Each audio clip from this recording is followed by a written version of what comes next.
Hi, hello everyone. Welcome back to our India channel. Today we are going to see our beginners level daily use sentences தான் நம்ம இன்றைக்கி பார்க்க இருக்கிறோம். அதாவது புதுசாக இங்கிலீஷில் பேசணும் கற்றுக்கணும் அப்படிங்கிறவங்க கிராமர் இல்லாமல் நாங்கள் பேச முடியுமா அப்படின்னு ஒரு கொஸ்டின் இருக்குது அவங்களுக்கு. அது கண்டிப்பாக முடியும். ஆனால் கிராமர் சிம்பிள் கிராமர்ஸ் அவங்க நாளடைவில் ரெகுலர் நம்ம இந்த மாதிரி சென்டென்சஸ் பார்த்துட்டே இருக்கும்போது கொஞ்சம் கொஞ்சம் கிராமர் டென்ஸு ப்ரீபொசிஷன்ஸு கன்ஜக்ஷன்ஸு இந்த மாதிரி வெர்புனா என்ன அட்ஜெக்டிவ்னா என்ன அப்படிங்கிறது அவங்க சைட் பை சைடு கொஞ்சம் பேசிக் கிராமர் மட்டும் தெரிஞ்சுக்கிட்டால் அவங்களுக்கு ஈஸியாக இருக்கும். ஒரு சென்டென்ஸ் மேக் பண்ணும்போதும் எழுதும்போது அவங்களுக்கு ஈஸியாக இருக்கும் அப்படிங்கிறது தான் நான் சொல்ல வரேன். ஆனால் அவங்க இந்த மாதிரி சென்டென்ஸ் ப்ராக்டிஸ் பண்ணும்போது கண்டிப்பாக அவங்களால பேச முடியும். இது வரைக்கும் நீங்கள் சப்ஸ்கிரைப் பண்ணாமல் இருந்தால் please subscribe to our India channel learn well and talk well. இப்போ தினசரி வாக்கியங்கள் தான் நம்ம பிகினர்ஸ்க்காக பார்க்க இருக்கிறோம். ஃபஸ்ட் ஒன், எதையும் அளவுக்கு அதிகமாக செய்யாதே அப்படின்னு சொல்லுவோம் இல்லைங்களா? அதுக்கு இங்கிலீஷில் எப்படி சொல்லலாம்னா டோன்ட் ஓவர் டூ எனிதிங் சொல்லலாம். அவள் என் காதில் கிசுகிசுத்தாள். ஒரு காதில் மெதுவாக சொல்லுவாங்க இல்லைங்களா? அதுக்கு நம்ம கிசுகிசுப்பு அப்படின்னு சொல்கிறோம். விஸ்பர்ட்ஸ் அப்படின்னு சொல்கிறோம். C whispered in my years. C whispered in my years அப்படி சொல்லலாம். அவனுடைய அரைவேக்காடு ஐடியா எனக்கு பிடிக்கல அப்படின்னு சொல்கிறேன் இல்லைங்களா? அதாவது நடக்கும் நடக்காமையும் போகலாம். அந்த மாதிரி அறகுறையாக ஒரு பர்ஃபெக்டாக இல்லாமல் இருக்கும் அந்த ஐடியா. அதை தான் அரைவேக்காடுன்னு சொல்கிறாங்க.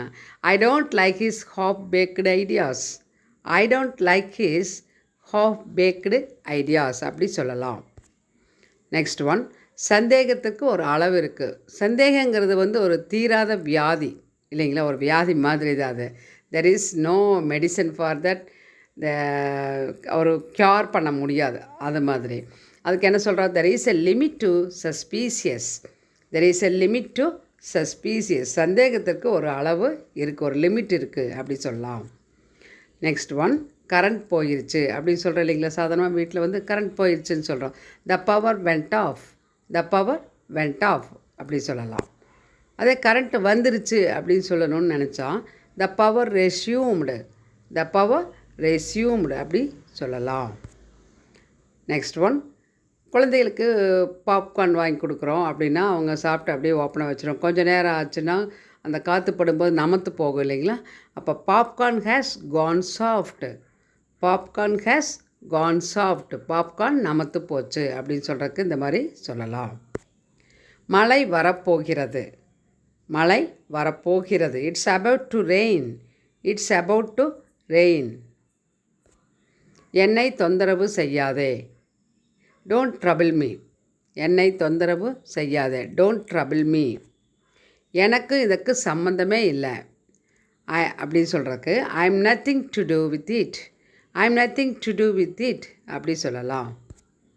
இன்று எனக்கு தூக்கம் வரல அப்படின்னு சொல்கிறதுக்கு I don't feel sleepy today. I don't feel sleepy today. எனக்கு தூக்கம் வருது அப்படின்னு சொல்லணும்னு நினச்சா ஐ ஃபீல் ஸ்லீப்பி அப்படி சொல்லலாம். தூக்கம் வரலன்னா ஐ டோன்ட் ஃபீல் ஸ்லீப்பி. இன்றைக்கி அப்படின்னு சொல்லும்போது டுடே அப்படி சேர்த்து சொல்லலாம். என்னை அப்பாவிடம் மாட்டி விடாதே அப்படின்னு சிஸ்டர்ஸோ பிரதர்ஸ் அந்த மாதிரி அவங்க சொல்லிக்கிறாங்க. அப்படின்னா அதை மாட்டி விடாதே அப்படின்னா அவங்க ஏதாவது செஞ்ச தவறை அவங்கக்கிட்ட சொல்லிடுவாங்க இல்லைங்களா? அதை தான் மாட்டி விடுறதுன்னு சொல்கிறோம். டோன்ட் டேட்டில் on me to my father அப்படி. டோன்ட் டேட்டில் on me to my father. இது ஒரு ஃப்ரெண்டுக்கிட்ட சொல்கிறோம். எங்கள் அப்பா கிட்ட என்ன போட்டு கொடுத்துறாத மாட்டி விட்டுறாத அப்படின்னு சொல்கிறேன் இல்லைங்களா? அதுதான் டேட்டில் அப்படின்னு சொல்கிறோம். நீண்ட நேரம் கண் விழிக்காதே. ரொம்ப நேரம் உட்காந்து ஒர்க் பண்ணுறது நைட் டைமு அவங்கக்கிட்ட நம்ம சொல்லுவோம் don't be awake long time. Don't be awake long time. ரொம்ப நேரம் கண் விழிச்சிட்ருக்காதே அப்படின்னு சொல்கிறோம். நெக்ஸ்ட்டு என்னை வம்பில் மாட்டி விடாதே அப்படின்னு சொல்லும்போது don't get me into trouble. Don't get me into trouble அப்படி சொல்லலாம்.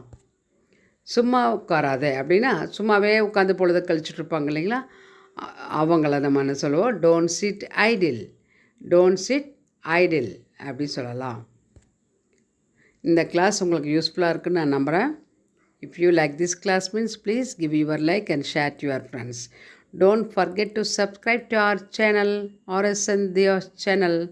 Thank you for watching. Let us meet on next class.